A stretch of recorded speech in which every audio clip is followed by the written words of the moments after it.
একটা খবর, জামালপুর এক আসনের সাবেক এমপি নূর মোহাম্মদ গ্রেপ্তার। অনেকদিন পর, প্রায় 2 বছর 2.5 বছর পর এখনো আওয়ামী লীগের এমপি ধরার কি এমন আছে, কি এমন বার্তা আছে?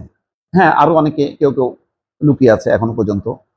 তারা তাদের বেশভূষা পাল্টে বিভিন্ন জায়গায় ছড়িয়ে ছিটিয়ে আছে, এবং এই গ্রেপ্তারের পর এখনো যারা দেশ ছাড়তে পারেননি বা লুকিয়ে আছেন বা আস্তে আস্তে তারা বেরোনোর চেষ্টা করছেন, তাদের মধ্যে একটা আতঙ্ক ধরবে।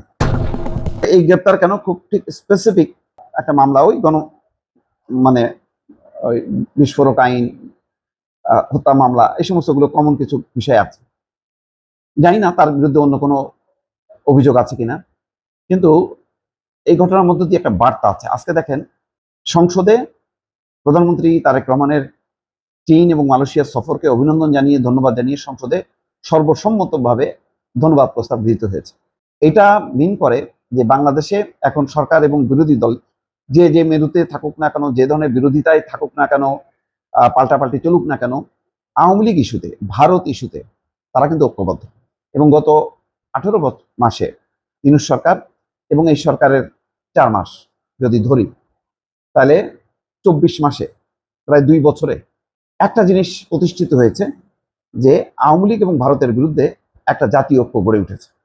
সেখানে আওয়ামী লীগ যেহেতু এখনো নেতৃত্ব শেখ হাসিনা ধরে রেখেছে, তিনি অডিও বার্তা দিয়ে নিজেকে আওয়ামী লীগের সভাপতি হিসাব করে তিনি আবার রাজনীতিতে পুনর্বাসিত হতে চান, বা আওয়ামী লীগের রাজনীতি এখানে চালু করতে চান, তার পক্ষে ভারত এবং পশ্চিমাদেরকে সংগঠিত করতে চান, কিন্তু সেগুলো সফল হবে না। হবে না এই কারণে যে এখানে যে বড় রাজনৈতিক দলগুলো, বিএনপি, জামাত বা অন্যান্য, কেউ এইটা সাপোর্ট করবে না।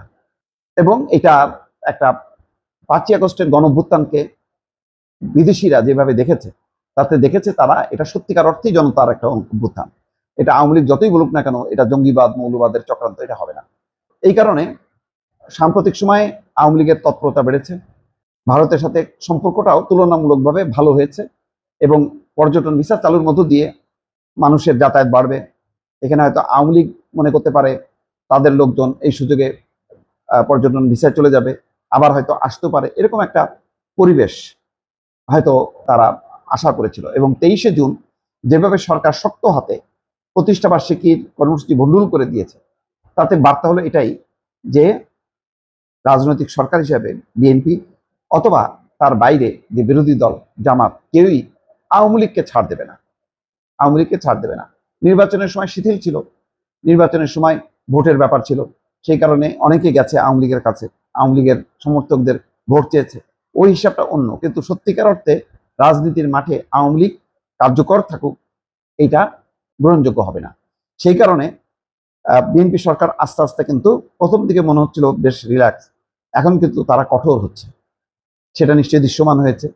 জাহিদুর রহমান যেভাবে দিল্লি থেকে ব্যাক করলেন এবং পুরো সরকার তাকে যেভাবে সাপোর্ট দিয়েছে, তাতে পরিষ্কার যে বাংলাদেশ মাথা নত করে কারোর সাথে সম্পর্ক করবে না। বাংলাদেশ আওয়ামী লীগের পক্ষে যতই ভারত ওকালতি করুক না কেন, এগুলোকে প্রশ্রয় দেবে না।